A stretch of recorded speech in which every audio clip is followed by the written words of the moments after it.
A common mistake that beginners make when riding is not having your elbows up high enough, but people really tell you that and they never really tell you why. And how high do you need to put them? Well, when you have your elbows low, tucked in, when you're just casually riding, this doesn't give you the same control and leverage when riding. So for example, when you're turning and your elbows are down, then you don't have the same leverage for turning the bars or controlling the bike. And when you need to twist the throttle, it's really hard to give it more gas because your elbow and wrist are already down. So when you raise them up, this gives you more leverage and control of the bike, allowing you to turn more easily and absorb bumps like rocks and logs more easily. But does this mean you just try and keep your elbows up as high as possible?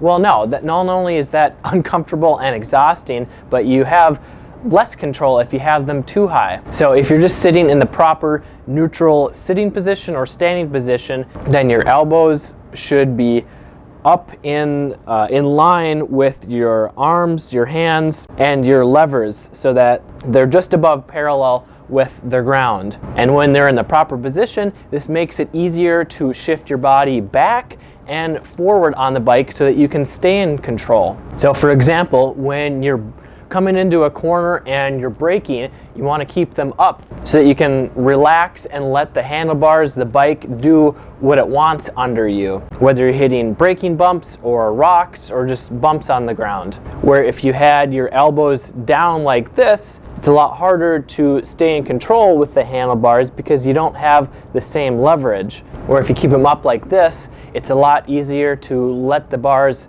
push and pull back while still being able to manhandle them if you need to. And when you're accelerating, then you can twist the throttle and you can let your elbow go down a little bit, and then you chop it off and it's back up into the relaxed proper position. So the next time you go out, try both. Use the proper up position for casual riding, and then try it with your elbows down. Let me know how it feels.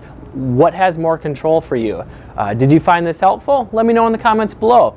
I'm Kelly Fager from Motocross Hideout. Learn more, ride more, so that you can stay safe and have fun for many years to come.